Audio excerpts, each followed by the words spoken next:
Right then. Now the whole point of this game is going to be that the ball is going to fall down the screen, and then if I hit it with my hand it's going to bounce up the screen, and we're going to count how many times I can do that in a certain time period or something like that. Who knows where this game is going to go? There's lots of different options for you. But the thing that I need to do is make the ball drop down the screen. So how do I do that? Well, let's consider the ball being right on this, actually let's put it right next to the axis. The whole point being is that the ball should fall straight down. Okay, so if the ball is here, when it goes through the axis here on the x-axis, is it roughly, actually let's do it on this side, it'd be a little bit easy to understand. You can see here that x is 100.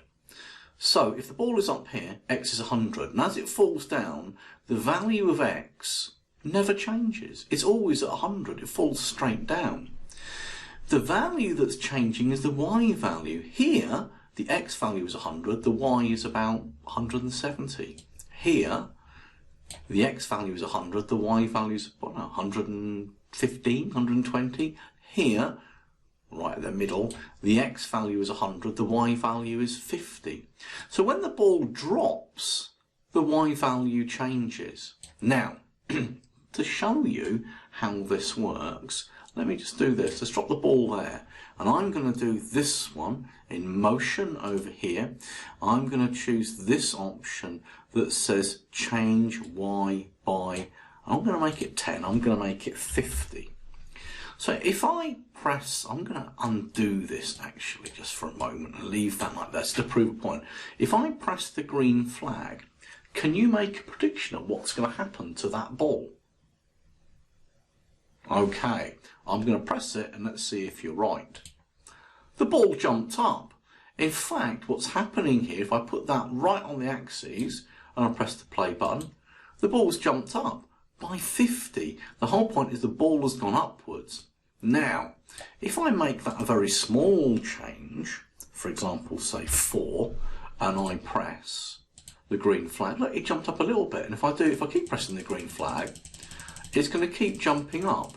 And in fact, it's a bit annoying, let's take it all the way to the top. When it gets to the top, it doesn't actually ever go off the screen, okay? But it won't go up any further when it reaches the top of that screen. But clearly that's not much of a game if we have to do that and keep pressing the green flag. What we want to do is tell the computer, look, just keep changing the y value. Don't stop doing it. Keep doing it forever. So, my task for you, and this actually is a little bit cheeky, you need to think this through, is I want you now to take those blocks of code, make the ball start at the top of the screen, and then it's going to fall. Okay, it's going to fall. Now we know that changing the y by 4 made it go upwards. But I don't want the ball to go upwards. I want it to fall. I want it to keep falling. Okay, so your job is to take those blocks. You're going to need to change something in here. Obviously 4 plus 4 doesn't work, does it? But see if you can do it now so that when you press the green flag, your ball will move from the top of the screen all the way to the bottom of the screen. Off you go.